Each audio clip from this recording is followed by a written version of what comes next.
Drew, the next topic I'm fired up about because it usually gets everybody's panties in a wad a little bit when we're talking about, hey, who are the best recruiting programs over the next 4 to 5 years? What's the criteria for that? Well, your brand recognition, who's your current head coach, circumstantial as well, what's happening within that program, the win loss, everything goes into that. So, Drew, I don't even know. It's not a Power 5 anymore, right? I guess it's a Power 4. Pac 12's out of there. So, we are going to start with the Big Ten in the SEC. The way this will go, I will, almost like the CFP committee last night on Tuesday, I will pick my 4 programs at top of the Big Ten.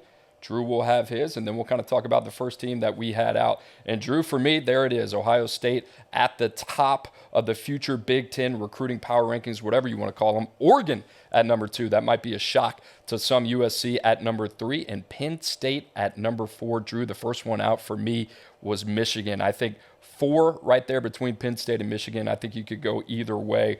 But at the top, Drew, Ohio State, that one seemed relatively easy for me. It was a shoo-in. You kind of look at what Ohio State has done. It's all about what have you done for me lately. The last 3 years, number 4, and number 2, each time atop of the Big Ten. Drew, I don't think Ohio State's going anywhere. I think Ryan Day, Mark Pantoni, the associate AD, friend of the pod, had him on the show. They do a great job. They continue to evolve. I talked about this with Bud Elliott on the Cover 3 podcast. They were a team that I think was a little bit slower to pivot in the NIL era, but I think they've done a good job. We'll see what happens with Jeremiah Smith. That is obviously the biggest priority for Ohio State, to keep him in the class. But the Justin Scott recruitment was a little bit of an eye-opener for me for Ohio State in a good way. Kind of shows me where they're going. Oregon, right here, I think this is probably where you're going to get the biggest pushback. But I love what Dan Lanning has done on the recruiting trail. I love the way that he has addressed both sides of the line of scrimmage. I think, Drew, they're in the mix for arguably the best defensive line haul in the country. I think they've done a really good job building organically through high school, supplementing it through the transfer portal. I think this is going to be one of the most dangerous teams in the country over the next 3 to 4 years. And with USC, I wouldn't even call USC down right now, but vulnerable, right? Going through a coordinator change. I think Dan Lanning is very well positioned to take advantage of that. And now you have Oregon heading into the Big Ten. I think the other thing is the timeliness of this, right? We talked a little bit about NIL, its place in Oregon's program. Phil Knight is so invested in that program, and they might only have one big donor, but they got the right one, right? With the head of Nike and Phil Knight. Drew, USC, to me, I don't think they're going anywhere, but I think they're in a little bit of, not turmoil, a little bit of flux, right? They got to get it right. And USC is also one of those programs very easily at any point can flip up the switch, and they can be right there with Ohio State. And then lastly, Penn State. Drew, I just love the way James Franklin recruits, especially on the offensive side of the ball, the defensive side of the line of scrimmage as well. They've done an exceptional job there. I'd like to see more at the skill position outside of the running back and tight end room. I think the receiver room's got to step up. And Drew, you talk about it all the time. I love what they're doing in that secondary. So Michigan wasn't far off from being my pick there at number 4, but I love the way that these 4 teams recruit, and really excited about Oregon, Ohio State not going anywhere. And I think Penn State just kind of knows who they are. So without further ado, that was my 4. I'll let you introduce your 4, and then we can kind of go back and forth on this. Well, I don't know if I got a first one out. I kind of scribbled some names here, so we'll see if the production has got it. No, our list is pretty similar. I got Ohio State at the top. They're followed by USC, Oregon, then Michigan. If my first one out would probably be Penn State. Also kind of tossed UCLA, Nebraska in there. Coop, I took maybe a little bit more of a different approach with this. I know you focused on what you're doing for me now. I'm thinking long term, right? All right, let's remove maybe, the immediate short future. What does it look like in the next 3 to 4 or 5 years down the line? I think for me, Ohio State, it's the brand name, right? They're getting guys drafted. You look at the state of Ohio averaging roughly 10 draft picks a year. Why is that important? Mark Pantoni came on our podcast back during the summer months and said, hey, Ohio State realized we got to pivot a little bit, right? Just with this current NIL landscape, we're going to still recruit nationally, but we realize we need guys in our backyard. And to me, the Buckeye State produces NFL talent. So I just think with the brand, the recognition, the fan base, Ohio State's clear-cut number 1.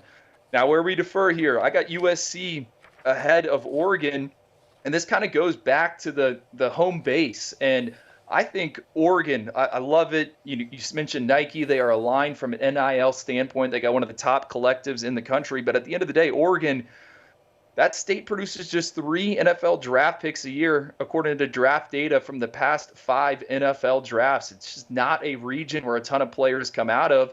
Thankfully for them, they have found Dan Lanning, who has been able to go nationally. And I know we saw Willie Taggart do that a little bit. We saw Mario Cristobal do it. And now Dan Lanning has ramped it up and gone to another level. But I think USC, Lincoln Riley, we're still trying to figure out what they want to do on the defensive side of the ball. You can't avoid the fact that there's 21 draft picks that come out of the state of California every year. I think with it being in LA, major market, NIL, that's why I have them number 2. And then for me, number 3, Michigan.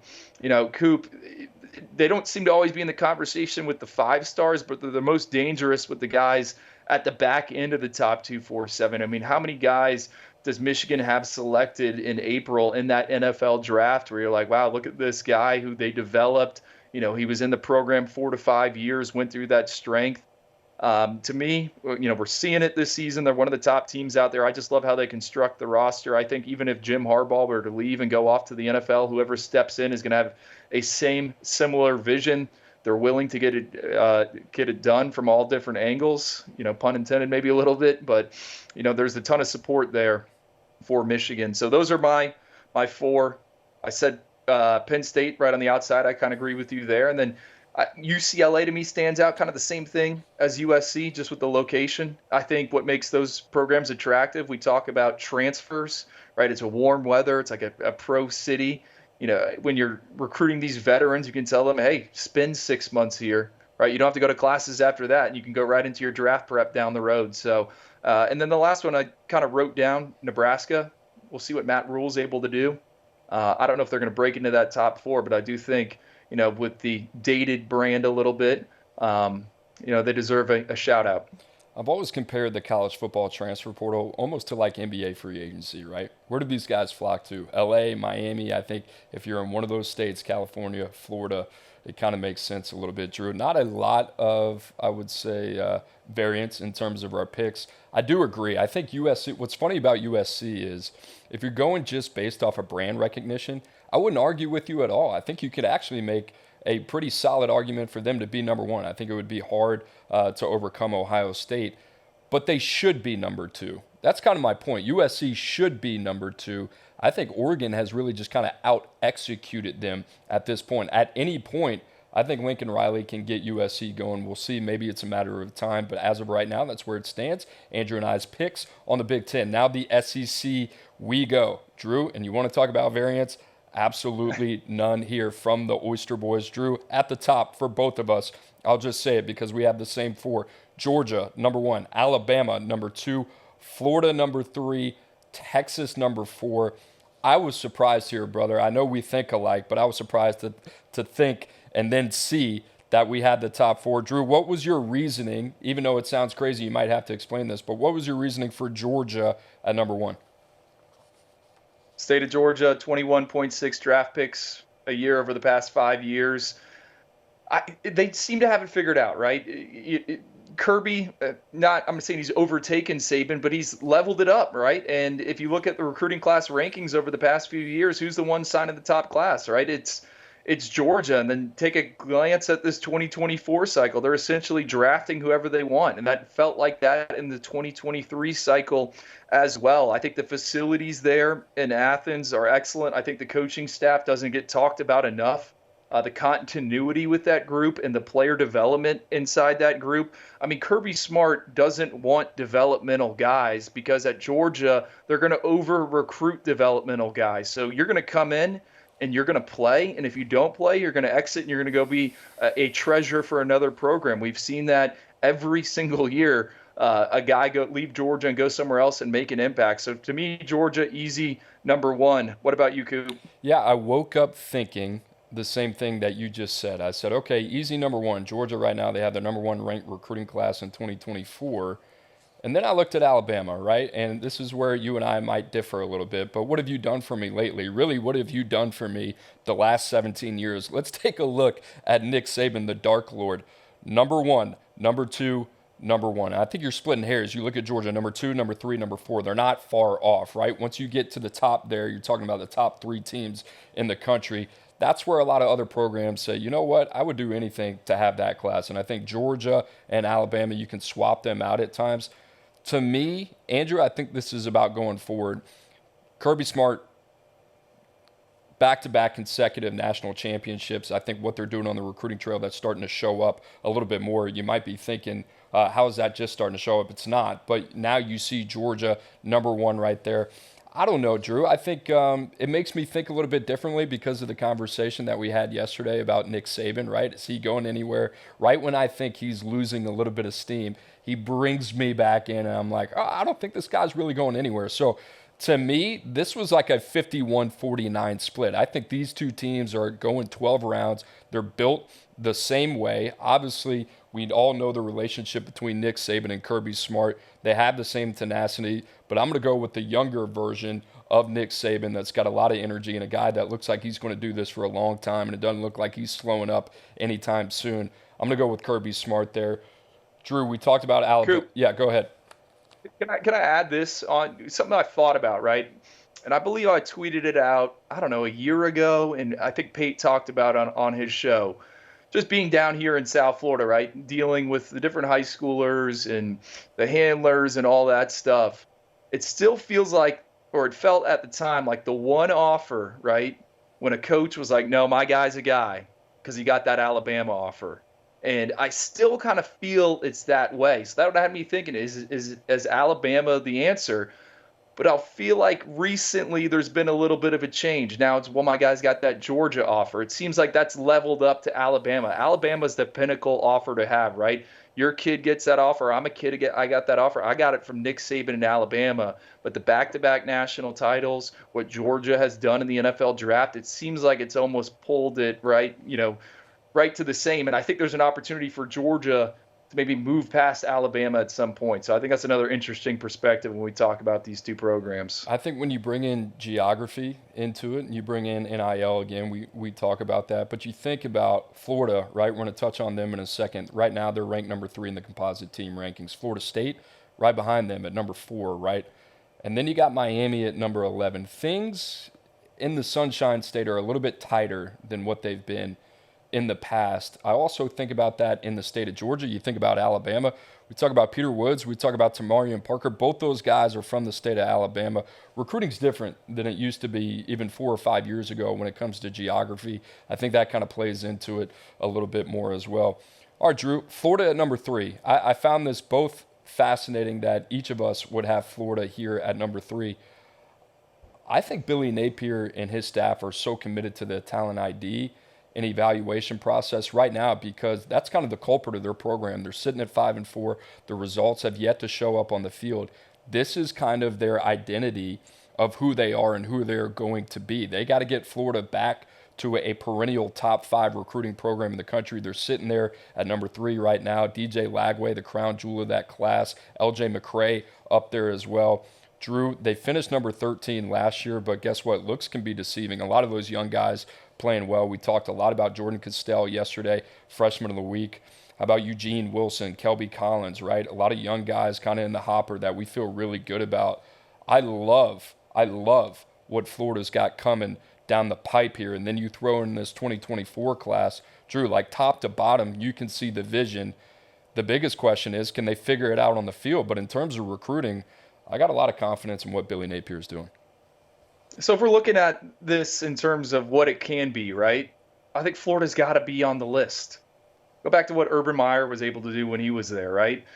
Florida sitting top 5 in the recruiting class rankings right now after not having an excellent season 1 for Billy Napier. And season 2 hasn't gone as good as some had hoped it would. And that class is still together. I mean, the state of Florida, and we've seen Billy Napier and we've seen other people do it in the past, they can recruit nationally, right? They can go out to Texas. They've gone to California before. They can get up into Georgia, Alabama. Some of the top players that have worn a Florida uniform have come from there. But I think really why they just need to be there is just how much talent the Sunshine State produces every year. 30 draft picks per cycle on average over the past 5 years coming out of the Sunshine State. That's only behind Texas where it's 31. I just think regardless of whoever is running the show there in Gainesville, the opportunity and the runway is there. We know the NIL support's there. We saw what everyone, the numbers that were out there for Jaden Rashada. And you look at this recruiting class, the L.J. McCray, that's a massive win. Some of these other defensive linemen, they got committed. So to me, I think Florida has to be in the top 4. Maybe it's a little surprising to some that it's behind Alabama and Georgia, maybe another program not there. But I think it's for a number of different reasons, and it starts with the geography and then the alignment from the fan base. Yeah, I'm glad you touched on the alignment. I think Florida's one of those teams. I talked about Ohio State really kind of being course correcting over the last year. I think Florida has done that well. They were in the headlines for all the wrong reasons when it came to NIL. Last year, it seems to be the opposite this year. Drew, how about number 4? Both of us have Texas, right? You want to talk about the odd man out. It could be an A&M. It could be Oklahoma. It could be LSU. Both of us riding with Texas here. 2 consecutive back-to-back top 5 classes over the last 2 years for Steve Sarkisian.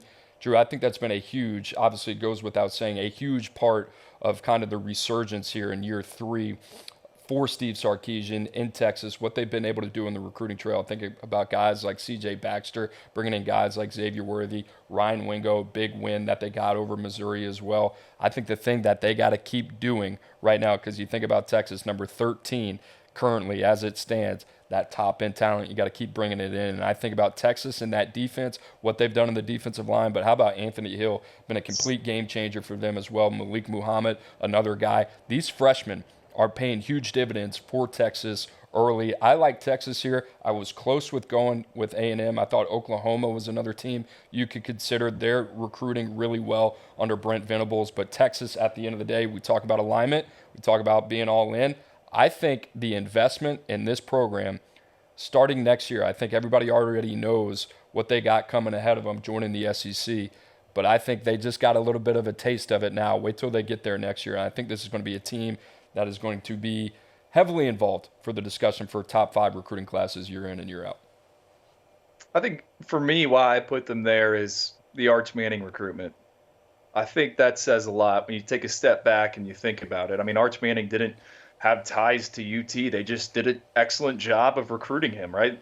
Remember the report that came out about that official visit and how much money it cost to host him and all those other recruits? I don't know. That's what pushed it over the edge. Obviously, like I said, the Lone Star State churns out more NFL guys a year than anywhere else. And we've seen Texas and Florida. You brought it up with C.J. Baxter. They've gotten some other guys. They've got into IMG Academy a little bit in the past.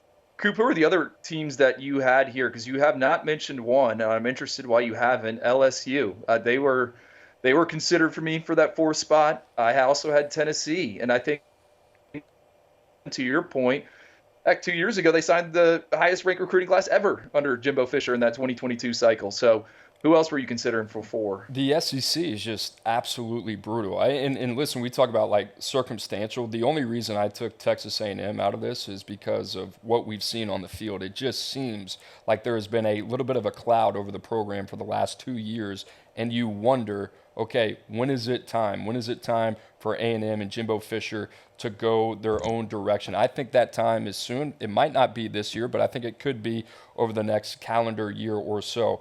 LSU, to me, Drew, is a fascinating one. I think they've recruited the state of Louisiana well. I think Brian Kelly, I don't want to say has outperformed expectations, but he has been good. He has not been great, in my opinion, right? You look at that defense at LSU. You want to look at that game against Alabama this past week.